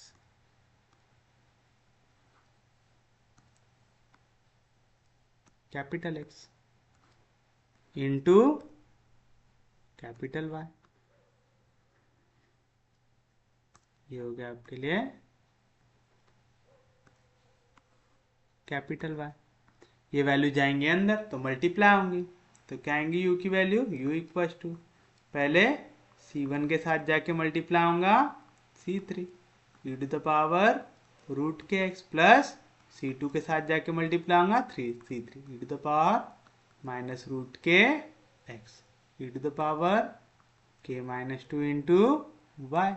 इसको ले लो एक कांस्टेंट, इसको ले लो एक कांस्टेंट, तो आप लिख सकते हैं u इक्वल टू, इसको ले लेता हूँ a, तो आ गया a E to the power root K X, plus इसको ले लेता हूँ b, तो आ गया b E to the power minus root K X into E to the power k minus two into Y,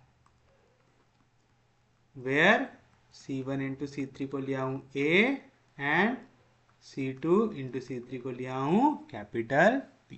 अब देखो बाउंड्री कंडीशन, बाउंड्री कंडीशन में क्या बोल रहा है। सबसे पहले तो बाउंड्री कंडीशन देखो, यहाँ पे तो जीरो है तो जीरो को कुछ नहीं कर सकते। दूसरी बाउंड्री कंडीशन देखो, del you by del x की 1 प्लस 3 ऐसी वैल्यू दिया हुआ है, दो वैल्यू काय में दिया हुआ है, एडिशन में दिया हुआ है। तो हमको बाउंड्री कंडीशन के हिसाब से हमारा जो भी वैल्यू आया है इसको दो वैल्यू के एडिशन के फॉर्म में लिखना पड़ेगा। तो आप देंगे फ्रॉम बाउंड्री कंडीशन, u को मैं कैसे बताया था क्या करना, सिर्फ नंबर चेंज कर देना, पहले वाले के लिए 1 प्लस दूसरे वाले के लिए 2। तो पहला वाला एज इट इज लिखो, a को लिखो 1 e to the power root k 1 x, plus b के जगह लिखो b1 e to the power minus root k 1 x e to the power k1 minus 2 into 1। पहला हो गया, प्लस दूसरा सेम लिखो, तो आ जाएगा a2 e to the power under root of k2 x plus b2 e to the power minus under root of k2 x e to the power k2 minus 2 into 1। Equation number 11। समझा? ये कैसे लिखे समझा? ये चीज समझना आपके लिए जरूरी है। जब भी आप बाउंड्री कंडीशन लगाते हैं तो आपको देखना है बाउंड्री कंडीशन किस फॉर्म में, तो हमारा जो आंसर आता है हम उसको भी उसी फॉर्म में कन्वर्ट करते हैं। कर लिया अब आपने उसको इस फॉर्म में कन्वर्ट, अब लगा दो बाउंड्री कंडीशन। क्या कह रहा है,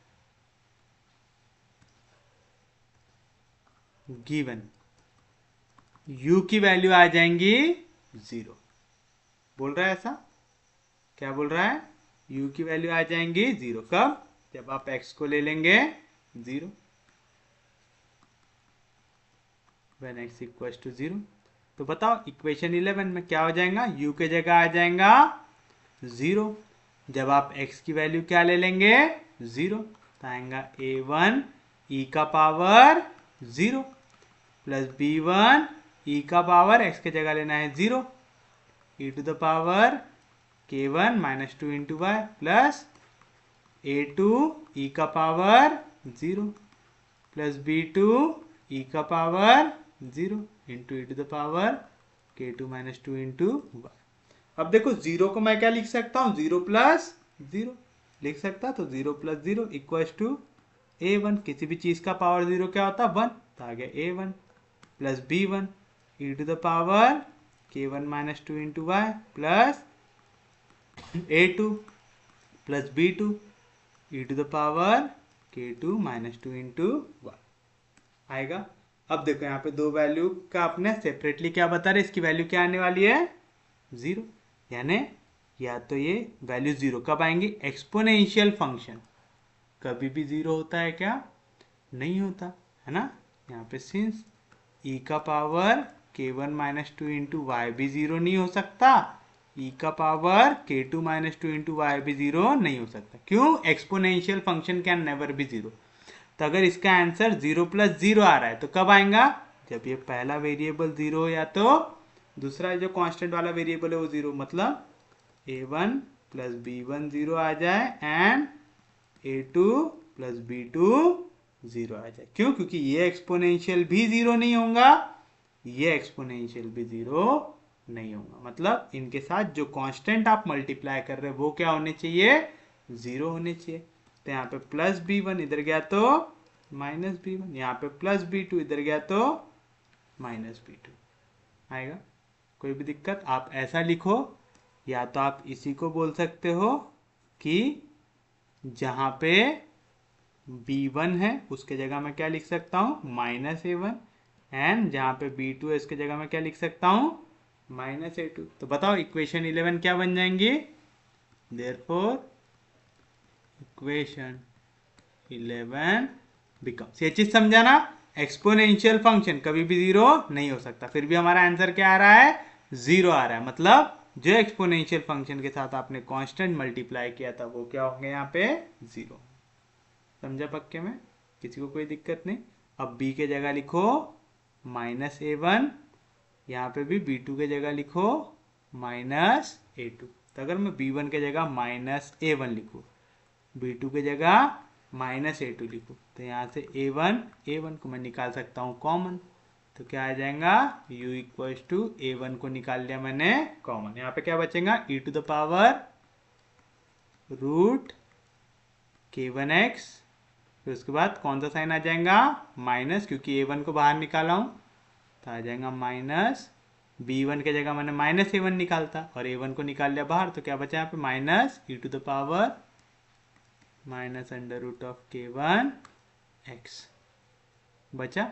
इसके साथ क्या मल्टीप्लीकेशन में, e to the power k1 -2 into y plus, यहाँ पे भी देखो मैंने b2 की जगह क्या रखा, -a2, यहाँ पे भी a2 है, यहाँ पे भी a2 है, a2 को निकाल लो बाहर, तो आ गया प्लस a2 इंटू, यहाँ से क्या बचा, e to the power root k2x, उसके बाद यहाँ से प्लस b2 था, उसके जगह -a2 को बाहर निकाल, तो क्या बचा, अभी भी माइनस साइन बचा, तो आ गया minus e to the power under root of k2x आया, फिर into k2 -2 e to the power k2 -2 into y आएगा, इक्वेशन ये हो गया हमारे लिए 12। आगे किसी को कोई भी दिक्कत, कोई भी डाउट, समझा पक्के में, किसी को कोई दिक्कत नहीं। उसके बाद अब क्या करना है हमको, एक और कंडीशन दी हुई है, वो कंडीशन लगाएंगे।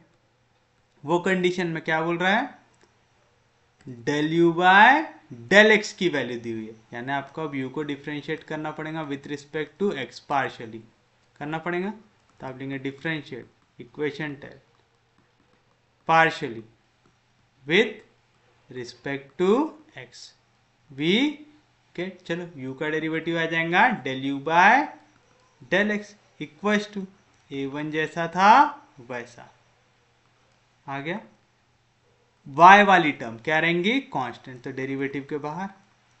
आगे इस पे भी कुछ छेड़छाड़ होंगी क्या, नहीं, e to the power ax का डेरिवेटिव क्या रहता, a e to the power ax रहता, तो इसकी वैल्यू आ जाएंगे under root of k1 e to the power under root of k1 x minus, फिर यहाँ पे e to the power ax का derivative a e to the power ax, तो यहाँ पे माइनस रूट k1 से मल्टीप्लाई होगा, तो आ जाएगा under root of k1 e to the power under root of k1 x हुआ पक्के में। जिनको नहीं समझा है देखो, a2 कांस्टेंट है, डेरिवेटिव के बाहर पार्शियल डेरिवेटिव लगा रहे विथ रिस्पेक्ट टू x, तो y वाली टर्म भी कांस्टेंट है, डेरिवेटिव के बाहर आया।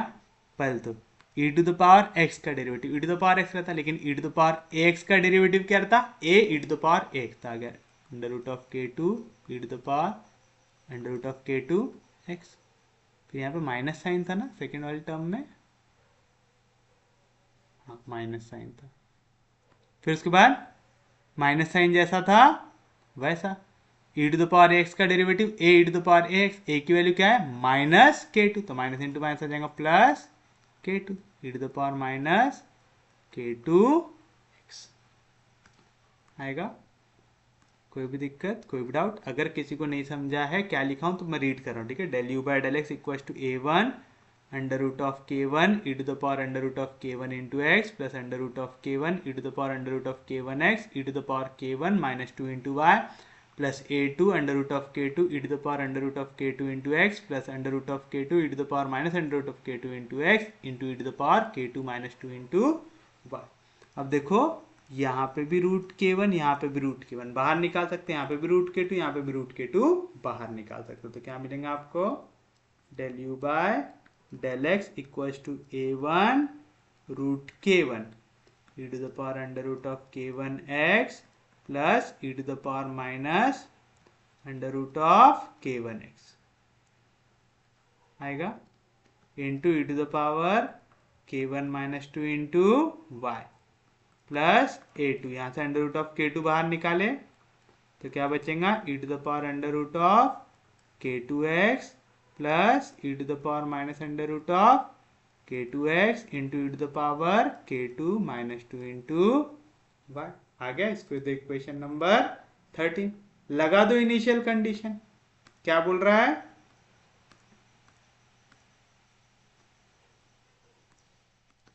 ये बोल रहा है क्या कि del you by del x की आपको ये वैल्यू मिलेंगी जब आप क्या करोगे, एक्स के जगह क्या रख दोगे, 0 रख दोगे।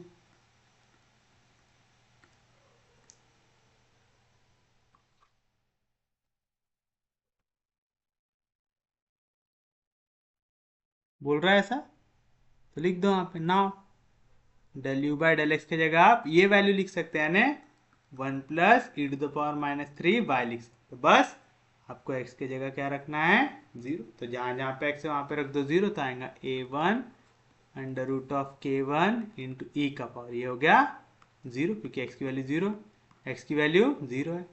ई to the power k1 minus 2 into Y plus a2 under root of k2 E का पावर, x की वैल्यू है 0 तो कुछ से मल्टीप्लाई करूंगा हो जाएगा 0, E to the power 0 E to the power k2 minus 2 into Y. तो क्या मिलेंगे आपको, 1 plus E to the power minus 3 Y equal to A under root of k1। E का पावर 0 होता है 1, तो 1 प्लस 1 2 आएगा। तो आगे 2 times 2a 1 under root of k1 into E to the power k1 minus 2 into y आया, plus e का power 0 1 होता है, 1 प्लस 1 2, तो आ जाएगा 2a2 under root of k2 e to the power k2 minus 2 into y. Since e का power 0 कितना होता है, 1 होता है।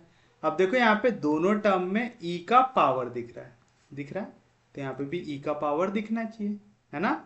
और उसमें कौन सी टर्म आ रही है, वाई आ रही है, तो यहाँ पे ई के पावर में वाई दिखना चाहिए। तो मैं 1 को क्या लिख सकता हूँ, ई का पावर 0 वाई लिख सकता हूँ। तो मैं इसको लिख सकता हूँ ई का पावर 0 वाई प्लस ई का power minus 3 Y equal to 2a1 under root of k1 e to the power k1 minus 2 into Y plus 2a2 under root of k2 e to the power k2 minus 2 into. बस अब इसको कर लो compare. जैसे आप इसको compare करेंगे आपको value मिल जाएंगी a1 a2 k1 k2, उसको बस सब्स्टिट्यूट करना है, वो हो जाएगा आपके लिए आपका फाइनल आंसर।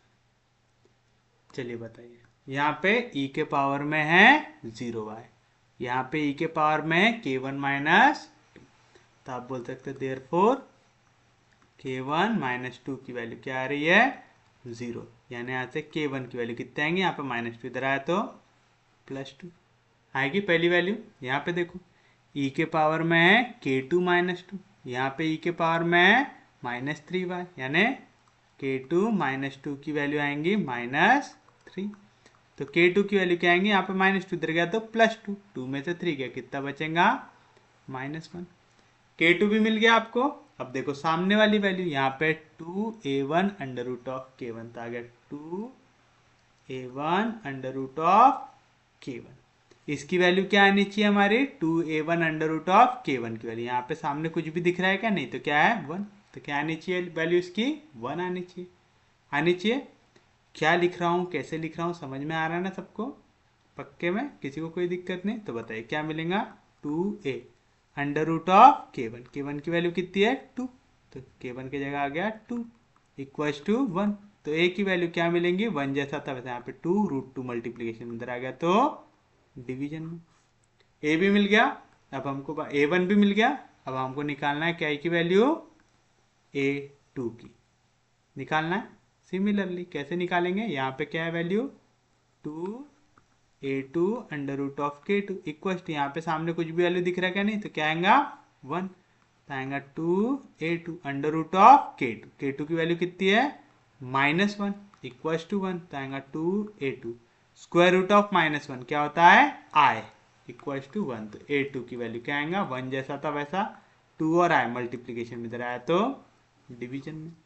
मिल गई पूरी वैल्यूज, पूरे कांस्टेंट मिल गए हमको। तो हम लिख देंगे हमारा फाइनल आंसर। क्या था हमारा आंसर? ये मिली थी हमको इक्वेशन u की, तो आप लेंगे देयरफॉर इक्वेशन 12 बिकम्स,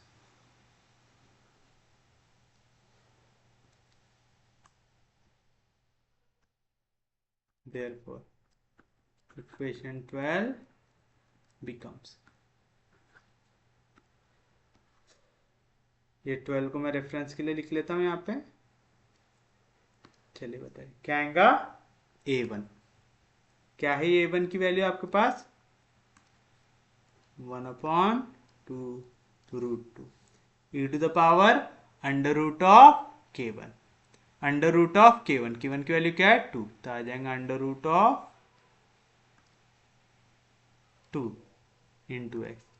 यहाँ पे भी आ जाएगा under root of 2 into x, आएगा e to the power k1 minus 2, k1 की वैल्यू क्या है? 2, तो 2 माइनस 2 कितना हो जाएगा? 0, तो आएगा e का पावर 0 इंटू वाई, आया प्लस a2, तो आ गया प्लस a2 की वैल्यू क्या है? 1/2 e to the power under root of k2x, under root of k2 क्या आएगा? Under root of -1, under root of -1 क्या होता है? i, तो आ गया ix। यहाँ पे माइनस साइन जैसा था वैसा, फिर से under root of k2, under root of k2 क्या होता है? i, है ना, अंडर रूट ऑफ k2 की वैल्यू क्या है? -1 जो होता है i, आएगा k2 -2, k2 की वैल्यू क्या है? -1, तो -1 -2 कितना हो जाएगा? -3, तो आ जाएगा -3। आ गया? कोई भी दिक्कत, कोई भी डाउट? समझा पक्के में? किसी को कोई दिक्कत नहीं, कोई डाउट नहीं, सबको समझ रहा है? चलिए बताइए क्या मिलेगा आपको यहाँ पे? देयरफॉर u की वैल्यू मिलेगा आपको e to the power √2x minus e to the power -√2x upon, यहाँ पे 2√2 था, इसको 2 लिख देता हूँ इंटू 1/√2 लिख देता हूँ। लिख सकते क्या ऐसा? क्यों? अभी आपको समझ में आ जाएगा। किसी भी चीज का पावर 0 क्या होता है? 1, तो मल्टीप्लाई करने की जरूरत है क्या? नहीं, plus e to the power ix minus e to the power -ix upon 2i, जैसा था वैसे रहने देता हूँ, इसको लिखता हूँ e to the power -3y। लिख सकता है ऐसा? तो बताइए इसका आंसर क्या आएगा? आप बोल सकते हैं u इक्वल टू 1/√2 जैसा था वैसा, e to the power √2x minus e to the power -√2x upon 2। ये काय का फॉर्मूला है? साइन हाइपरबोलिक x का, तो आप इसको लिख सकते हैं साइन हाइपरबोलिक, a की वैल्यू क्या है? √2, तो आ जाएगा साइन हाइपरबोलिक √2x, आएगा? याद है साइन हाइपरबोलिक x का फॉर्मूला? Sine hyperbolic ax। क्या रहती थी वैल्यू इसकी? e to the power ax root के अंदर आने चाहिए, e to the power under root of ax minus e to the power minus under root of ax upon 2। ये था साइन हाइपरबोलिक का फॉर्मूला। और अगर आपको याद हो साइन x का भी फॉर्मूला कुछ इसी तरीके से था, बस उसमें आई आता था, है ना, तो साइन ax का फॉर्मूला क्या आता था? साइन ax का formula e to the power i ax, formula याद है ना सबको? e to the power ix minus e to the power -ix upon 2, ये फॉर्मूला होता है साइन ax का। तो आ गया plus e to the power -3y जैसा था वैसा, e to the power i ax, a की वैल्यू होगी 1 minus e to the power -ix upon 2i, काय का फॉर्मूला हो गया साइन ax का, a की वैल्यू कितनी है यहाँ पे? 1, तो आ जाएगा x, आ जाएगा which is the required solution. तो इसमें हार्ड क्या है? एंड का फॉर्मूला याद रखना, बाकी कुछ भी हार्ड है क्या? नहीं। तो उम्मीद है आपको लेक्चर समझ में आया होगा। इंपॉर्टेंट क्वेश्चन है, इसके क्वेश्चन शायद 1-2 बार आए हैं method of separation of variable के। इसमें जो वेव इक्वेशन, लैपलास इक्वेशन, जो स्ट्रिंग वाले क्वेश्चन है या हीट के इक्वेशन है, वो बहुत इंपॉर्टेंट होते हैं, जो हम लोग नेक्स्ट लेक्चर में पढ़ने वाले हैं। ये भी इंपॉर्टेंट है, ये हमारा बेसिक था, तो हमने आज बेसिक कवर किया है इसका।